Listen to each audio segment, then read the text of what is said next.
In something of a shocking move, Skyy Moore has found himself on the IR with what is being referred to as a core muscle injury. And I'm just getting this in now. Those muscles are core to, yes, catching the football. So he is on the IR, never probably to be heard from again. This is a bit of a confusing move as you're going to see Skyy Moore remain on the Kansas City Chiefs. You can't trade a player from the IR, but he's going to be perhaps gracefully shepherded into obscurity. I don't think Skyy Moore returns this season. I think that this will end up being a season-ending thing. Now, look, far be it from me to sort of assume or accuse the Kansas City Chiefs of making up injuries, but maybe, I guess oftentimes what you see the term core muscle, you're talking about the abs, the back, around the waist, those types of things. I would imagine that is a hernia. We don't know the length of the IR stint yet. If it ends up being something longer term, maybe it was not a hernia, maybe it was a back muscle. So I think there's all sorts of things that could be going on there. But let's talk about what this means for the Kansas City Chiefs going forward. This is an interesting move because this opens up a roster spot, but it's actually the second roster spot opened up by IR this week. Jaylen Watson was already put on the IR with his ankle injury. So, in 1 week, the Kansas City Chiefs have 2 spots on their active roster open up because of injury, 1 spot on their practice squad open up because their quarterback was yanked off of that practice squad onto another active roster, and they traded for a wide receiver. Lots of movement going on. The Chiefs could replace their open cornerback spot through a trade. This is something that has been speculated in the media. I think it is what we saw when Jaylen Watson went down.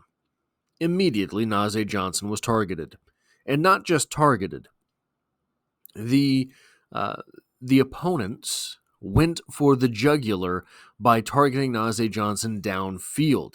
This was a move to hopefully shake his confidence immediately upon his being put on the field, sort of prove to him, no, you can't do it. And after that point, everything is downhill for a player whose confidence is ultimately shaken in that way. Didn't quite work, but almost it did. So I don't know how much they do believe in Najee Johnson. I don't understand where Joshua Williams is. He has played plenty of snaps in his career. He was the favorite to win the cornerback 2 job heading into training camp. So whatever it is that is wrong with Joshua Williams. So here's something interesting to note about the Chiefs. It seems that at times these, I will call it a stunt. These stunts happen with players who do have potential. They fall out of the starting lineup, and once they're out of the starting lineup, they get buried on the depth chart. But once the need for them happens to rise again, they find themselves on the field. This happened with Kadarius Toney, for example. I know, not a great example, but it happened with Kadarius Toney early in his stint here. All of a sudden, he was absolutely buried on the depth chart. No one saw him, but once things got shaky at the wide receiver position, they put Kadarius Toney on the field again. This might be that type of deal. Let Najee Johnson get some reps while Joshua Williams is being quote unquote punished for whatever the thing. Like I'm just speculating here, but it does kind of make sense that he goes from probably the number 2 cornerback all the way down below Najee Johnson. is that a real thing, or are we basically just saying, hey, you're not going to get a whole lot of reps anyway. We're going to keep you on the sidelines sort of permanently until whatever it is that you need to work on gets worked out. I don't know. But that cornerback spot is something that might draw attention. The Chiefs currently still have only 5 wide receivers on their active roster with Skyy Moore out. And one of them is going to miss the Raiders game, that being Juju Smith-Schuster. So Worthy, Watson, Hopkins, and Hardman are the only wide receivers. Now, of course, the practice squad could be in contention for another wide receiver spot for this game. You have, I believe, 3 call-ups, and then you have to sign the player to the roster. Or as was pointed out yesterday, and I apologize, I don't remember who pointed this out, you can always cut the player, hope they pass through waivers, and sign them to your practice squad again. Again, I apologize for forgetting who commented that. I was not expecting to bring that up in this video, so I did not reference it in my notes beforehand. But that being said, Skyy Moore is on the IR. Juju Smith-Schuster has a hamstring issue. So those 4 wide receivers there, Worthy, Watson, Hopkins, and Hardman, that's it, right? Now, think back to last year. Would you rather have rookie Rashee Rice or DeAndre Hopkins? I think the correct answer is DeAndre Hopkins, especially during Week 7, though Week 7 is sort of, I've been looking at this for my rookie recap video, Week 7, Week 8 is sort of where Rashee Rice had started to take off during his rookie campaign. I think the correct answer, though, is Hopkins for that season. Would you rather have Xavier Worthy or Marquez Valdes-Scantling? I think the answer there is pretty clear. Pretty clear that it is Xavier Worthy. So compared to last year's roster, even with what we have, we might be coming out ahead. The Chiefs have proven to be very, very proud of their multiple tight end sets this season. So how few wide receivers? This is a wild question to ask after the preseason where we were asking, will the Chiefs keep 7 wide receivers on the active roster? How few wide receivers can they get away with keeping on the active roster and playing during the course of a game? Now, will the Chiefs trade for another wide receiver? I want to get this out there. I don't think they quote-unquote need to. I think that they do need a body at the position. I think that there are 3 interesting solutions, Nico Remigio, Justin Ross, and Montrell Washington, on the practice squad. I think that if you need another body, there is probably someone in free agency. But that said, I think that the possibility of a trade is on the table, despite the flurry of activity on Twitter/X today calling for the Chiefs to probably make another move, but probably not at wide receiver.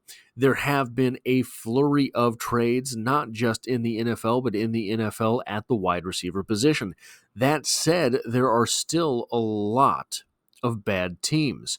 There will be fire sales, and if the value is better than Veach thinks he can get out of the draft, I expect him to make a trade. That's difficult because in the NFL draft, you're getting 4 or 5 seasons on a cheap contract for a player that hasn't proven anything in the NFL. That's true. But when you're trading for someone that could be a good quote-unquote value, you're probably trading for someone that hasn't done anything at the NFL level either. So, how many years are left on those rookie contracts?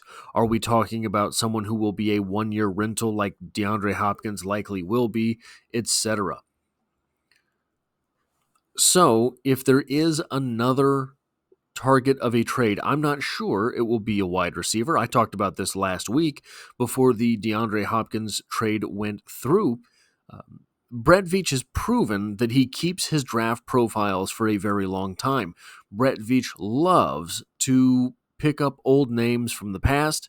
He loves to take chances on former first-rounders.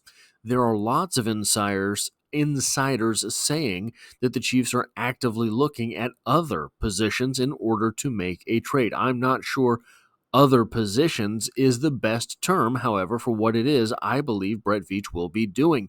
I think that Brett Veach will be shopping for the great deals that could be on sale during a fire sale in the NFL. We have Black Friday coming up here. You don't need anything off of Amazon, but you're going to pull your phone out, you're going to open the Amazon app, and you're going to look around. I think that is what Brett Veach will be doing. Maybe there will be something that's just too good to pass up. You're going to use toothpaste anyway, and here's a 12-pack of the toothpaste that you use for basically 50 cents a tube. You may as well buy it. That, I think, is the type of shopping that Brett Veach will be doing at the trade deadline beyond the wide receiver position. So, what are some names that are rumored out there right now at different positions?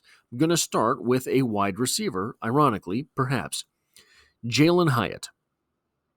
I did not put a lot of credence into the name of Jalin Hyatt prior to the move for DeAndre Hopkins, but now that the need for a big wide receiver is off the board, now that that's gone, the Kansas City Chiefs could just be looking to add talent. If the Giants want to get rid of the young speedster, he has incredible ball tracking skills, and he's on a third-round rookie contract. It could be that the Kansas City Chiefs get to the point where Jalin Hyatt is on the table for something ridiculous, a 7th-round pick, a conditional pick, whatever it is. He hasn't lived up to anything in New York. He has more talent than he has exhibited in New York. Can Patrick Mahomes tease that talent out? The type of talent he had in college, I think that he could be a Lockett type player. Lockett for the Seahawks. Someone that's not really someone that comes up big when big plays are needed. I'll say it that way. I think that Jalin Hyatt can be that type of player. Cam Robinson, offensive tackle from the Jaguars. Both of the Jaguars' offensive tackles are rumored to be on the trade block, Walker Little being the other. But Robinson is a left tackle with 35.5-inch arms. He's 6'6" and a quarter, 322 pounds, so he fits the size profile the Chiefs have been targeting lately at the offensive line positions. It would be rough to see the Kansas City Chiefs give up on the young guys at this point, but a ring would make up for it. If Cam Robinson, I did not look into his contract situation, if Cam Robinson were a 1-year rental, and after that you get back to the young guys on the offensive line, I'm not totally against it. I think that it could be something, anything to shore up the pass rush and make that third consecutive Super Bowl closer to a reality. I'm for. Offensive tackle is one of the positions that could outsizably affect that. Jonathan Jones, he's 5'9", 185, and 31 years old. None of those are things that the Kansas City Chiefs seem to value at the cornerback position, but Veach doesn't normally go after 32-year-old wide receivers either. Jonathan Jones has the skills necessary to start in the NFL. Should he find himself on the Kansas City Chiefs, maybe he gets picked on a little bit, but I think that he is more seasoned, surely, than Najee Johnson, and I like his athleticism more than I like Joshua Williams' athleticism. Peyton Turner, the former first-rounder, has done very little at defensive end, but he's 6'6", 270 pounds with 35-inch arms. If he costs next to nothing, which is possible, this is an absolute prototype for the quote-unquote Veach gamble, a former first-rounder with lots of tools that you're getting for very cheap at a position that you can't have enough depth at. You can't have enough edge players. So here's my last thought on this topic. This is evidence that this regime is simply not going to sit back and watch. It would be possible for the Kansas City Chiefs at this point in the season to have just sat back and said, look, we signed Hollywood, we drafted Worthy, we extended or re-signed Mecole, we did a lot at the wide receiver position this past offseason. You're just going to have to figure it out. They're not going to do that. The Kansas City Chiefs are looking to win a third consecutive Super Bowl, and they are going to act aggressively to get that done. This, in my opinion, adds credence to the fact that the Kansas City Chiefs are not done in the trade department. I think what the Kansas City Chiefs are likely to hold as precious are the first, second, and 2 third-round picks. If you can get out of this draft with 4 picks in the top 100, I don't think Bret Veach will draft where he's drafting. I think this might be a season where we see Bret Veach actually jockey down in the draft, regardless of where it is that he picks. Just saying, if he's at 32, trading down and picking up extra picks later in the draft might make sense depending on how the board lies. That said, if the Chiefs just hold as sacred those top 4 picks, they have a little bit of ammo to go out and get something done. That is all I have for this video. If you like or appreciate what it is that I do here, hitting the like button really does help me out, as it tells YouTube to share this video with other Kansas City Chiefs fans. And if you find yourself here by chance but not design, the Kansas City Chiefs are the only thing that I talk about on this channel, dropping multiple videos every single week. And I hope to have you back for the next one.